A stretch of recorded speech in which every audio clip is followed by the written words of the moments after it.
well for mastering the Bengali literature and also Bengali prose and something. Whatever as a language teacher I am here, I don't try to share something. If I get opportunity in the one session, I would like to share so many things. On behalf of my institution, Sunrise Art Center Bahubal, thanks a million everyone for participating here. Thank you very much everyone. 25 থেকে এর আগে বাহুবলে কখনো এরকম উচ্চারণ আবৃত্তির প্রশিক্ষণ কেন্দ্র ছিল না এবং শিক্ষার্থীদের কোনো সুযোগ ছিল না। তো আমাদের পঙ্কজকান্তিদার মাধ্যমে আমরা এই সুযোগটি গ্রহণ করেছি। আমাদের বাহুবল অঞ্চলের শিক্ষার্থীরা এই সুযোগটি গ্রহণ করেছে। তো আমরা আশা করি ভবিষ্যতেও এই চারুপাঠের পথযাত্রা চলমান থাকবে এবং এই 4 মাস ব্যাপী যে কোর্সটি চালু ছিল হয়তো বিভিন্ন কারণে শিক্ষার্থীরা সবগুলো ক্লাসে অংশগ্রহণ করতে পারেনি, কিন্তু যারা এই সময় পরীক্ষাতে অংশগ্রহণ পড়তে শিখেছি, স্পষ্ট উচ্চারণে বর্ণমালা পড়তে শিখেছি। আমি স্পষ্ট উচ্চারণে কথা বলতে শিখেছি। আমার বক্তৃতা দেওয়ার ভয় দূর হয়েছে। তাই আমি অনুরোধ করছি সবাইকে আপনারা আপনাদের সন্তান ভাই বোনদের চারুপাঠে ভর্তি করাবেন। শিক্ষার্থীদের মেধা মনন সৃজনশীলতার জন্য চারুপাঠের বিকল্প নেই। পরিশেষে আমি চারুপাঠের সনদ অর্জন করে নিজেকে গর্ববোধ করছি। চারুপাঠের প্রতিটি মুহূর্ত আমার কাছে স্মরণীয় হয়ে থাকবে। আবার আমি ধন্যবাদ জানাই আমার শ্রদ্ধেয় শিক্ষাগুরু পঙ্কজকান্তি স্যারকে। স্যার আমাকে আশীর্বাদ করবেন। আমি সবাইকে ধন্যবাদ জানিয়ে আমার বক্তব্য শেষ করছি। হিসেব করো মিছে, তোমার দেখি জীবন খানা 16 আনাই মিছে। ধন্যবাদ।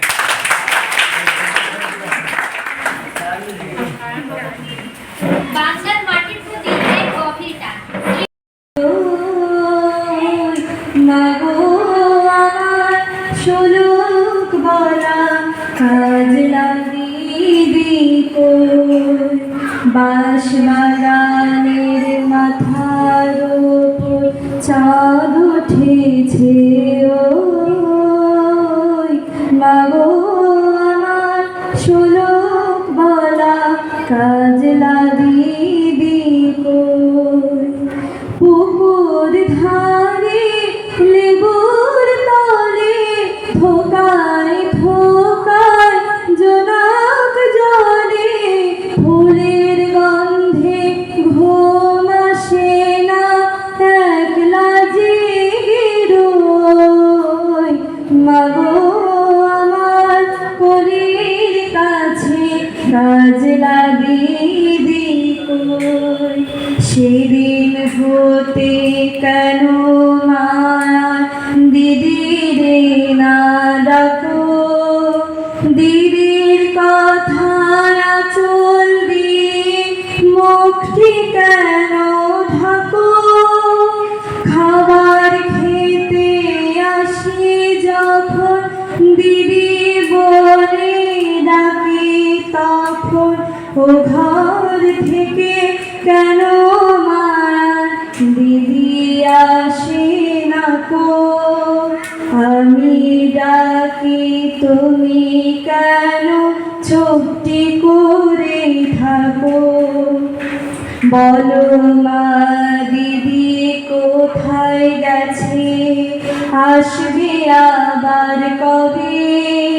কাল যে আমার নতুন ঘরে পুতুল বিয়ে হবে, দিদির মতো ফাঁকি দিয়ে আমিও যদি লোকাই গিয়ে, তুমি তখন একলা ঘরে কেমন করে রবে। আমিও নাই দিদিও নাই, কেমন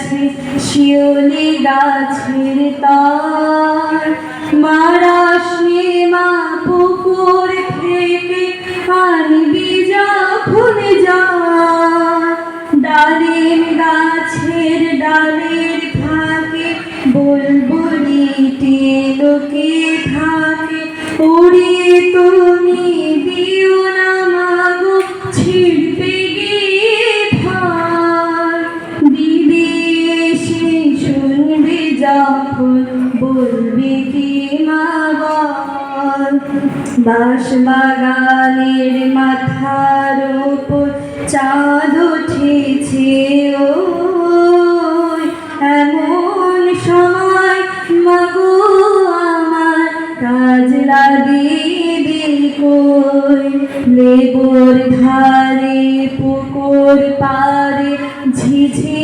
ডাকে ছুপে ঝাড়ে ফুলের গন্ধে ঘুম আসে না তাই তো জেগে রই রাত্রি হলো মাগো আমার কাজলা দিদি কই